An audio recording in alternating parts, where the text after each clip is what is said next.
Бардыңар ең бірінші мәселе. Атамбаевтың денсаулығы жақсы, маңайы жақсы, боевой. Бар жақсы. Бұл ең мәнілі мәселе. Екінші мәселе. Ұқтырғылай балдар. Екінші мәселе. Елдік штаб түзілді тегі жақта. Елдік штаб бізге мындай шарт қойды. Біз переговорщикпіз болғаны. Біз ошолардың айтқанымыздерге айтып келіп атабыз.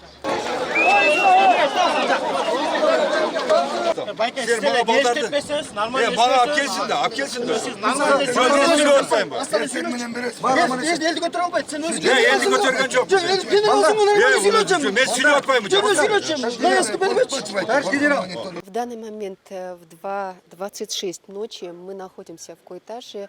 До сих пор только что прошли переговоры заместителя министра внутренних дел Курсаном Асановым и членом Народного штаба, как прозвали это объединение, Равшаном Джеймбековым, Асель Кудурановой, о том, чтобы выдать 6 спецназовцев, которые находятся сейчас в особняке Атамбаева, взамен на то, чтобы включили интернет и свет.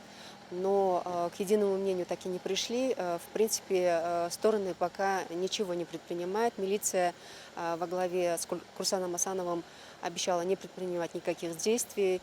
И пока, в принципе, на данный момент все спокойно.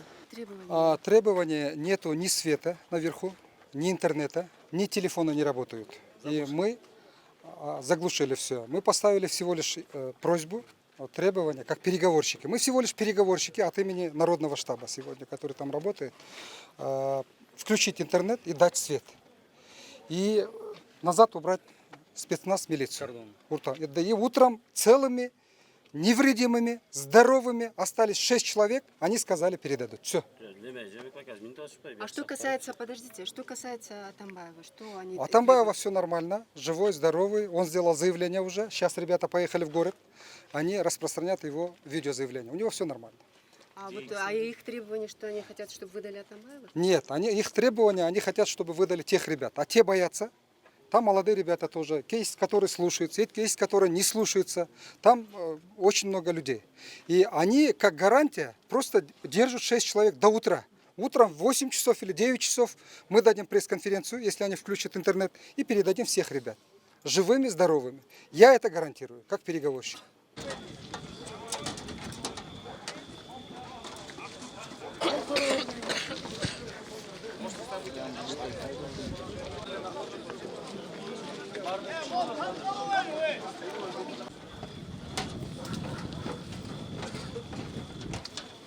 Азыр менин артымда Ички иштер министрлигинин спецназы турат.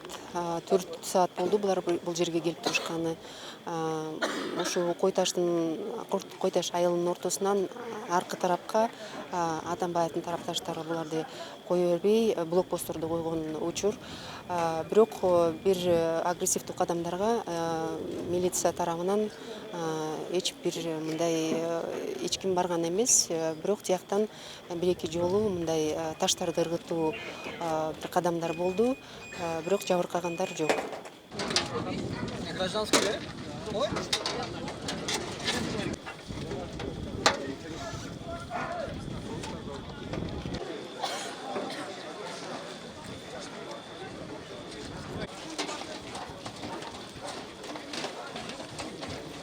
Биринчиден милиция кызматкерлери бардыгы. Бул элдин коопсуздугун, элдин тынчтыгы керек.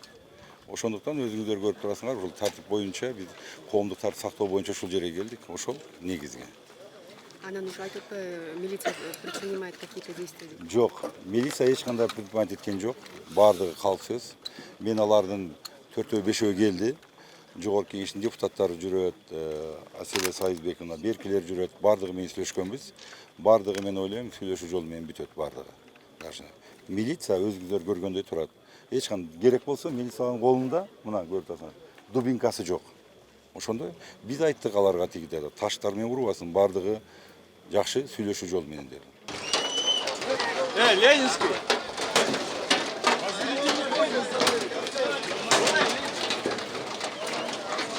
Ленинский.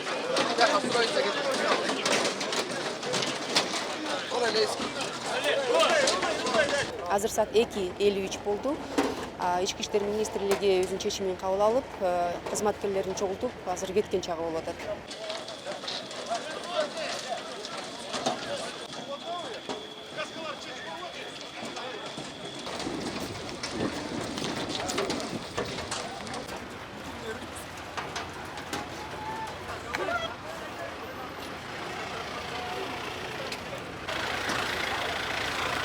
Здравствуйте. А что там?